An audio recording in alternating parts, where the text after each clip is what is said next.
Hi అండి, మా ఇంట్లోకి ఒక బుజ్జి ఫ్యామిలీ మెంబర్ వచ్చేసాడు.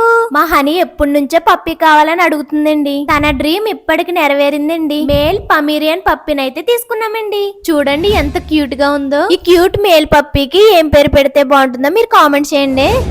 మేము వెళ్ళినప్పటి నుంచి బుజ్జిగడు మా వంకే చూస్తూ ఉన్నాడండి. ఆ క్యూట్ లుక్స్ కి మేము పడిపోయామండి. ఈ అందగాడిని అయితే జున్ను పెట్స్ 1432 అనే ఇన్స్టాగ్రామ్ పేజ్ లో చూసి వీడిని తీసుకోవడానికి రాజమండ్రిలోని దివాన్ చెరువు వెళ్ళామండి. అక్కడికి వెళ్ళిన తర్వాత నిజమైన పెట్ లవర్ ఎలా ఉంటారో ఈ జున్ను పెట్స్ రన్ చేస్తున్న రాణి గారిని చూస్తే అర్థమైందండి. నాకే కాదండి, వాళ్ళ ఇంటికి ఎవరు వెళ్ళినా కూడా ఆ విషయం తప్పకుండా తెలుస్తుందండి. అంతేకాకుండా పెట్ లవర్స్ అందరికి ఏ రకమైన పెట్స్ అయినా ఏ బ్రీడ్ పప్పీస్ అయినా ఫ్రెండ్లీ బడ్జెట్ లో ఇస్తున్నారండి. మీకు ఏ రకమైన బ్రీడ్ కావాలన్నా జున్ను పెట్స్ లో ఉంటాయండి. ఈ క్యూట్ బంగారం అయితే జున్ను పెట్స్ కి ఇవ్వరానియండి. అలాగే జున్ను పెట్స్ వారు ఈ పప్పీస్ పైన 1 డే ఆఫర్లు కూడా పెడతారండి. ఆ ఆఫర్ లో పప్పీని మీరు కూడా తక్కువ రేటుకి తీసుకోవాలనుకుంటే జున్ను పెట్స్ 1432 ఇన్స్టాగ్రామ్ పేజ్ ని ఫాలో అవ్వాలండి. ఇది వెరిఫైడ్ అకౌంట్ అండి. అలాగే మీకు నచ్చిన పెట్ కోసం ఈ స్క్రీన్ మీద ఉన్న నెంబర్ కి కాల్ లేదా వాట్సాప్ చేయండి. అలాగే మీరు ఇండియాలో ఎక్కడున్నా ట్రాన్స్పోర్ట్ చేస్తారండి.